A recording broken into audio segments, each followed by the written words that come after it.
Welcome to my first project video. So this is over a 1990s model Daihatsu pickup truck that I made. This was a one evening speed challenge that I set out for myself.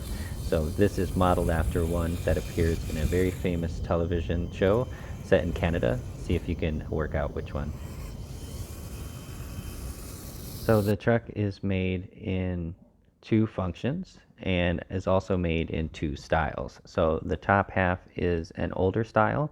You can see the studs and some of the older pieces that are used, especially on the front grille. And in fact, if you take a look at the back, you can see some older rubber as well. And on the bottom, by comparison, you have the studless design with the power functions motors. You can see an XL and an L motor there in the back.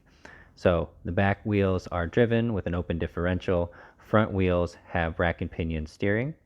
So now I'm going to go ahead and take a look a little bit underneath the cabin and the bed.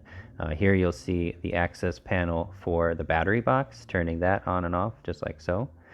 And then the front is shot here. You can see the S brick, which actually is controlling the two motors. That's what Bluetooths it to my phone, which ultimately controls the truck. And here I'm just going to pop off the roof so that I can go ahead and take out the battery box and the S brick. So I'll have to do this before I can take off the cabin to show you the chassis underneath. But once those two connective corners there are taken off, I can lift off the chassis like so, or rather the cabin, and put the roof back on. And the truck bed, much the same way, just a few pins and it pops right out. And I'll set it right down over there.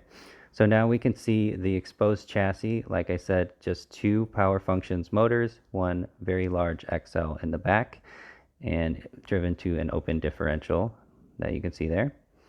And in the front, I have an XL motor that connects into a 24-tooth clutch gear, which prevents the steering from destroying itself when it reaches the extreme positions one way or the other on the rack and pinion.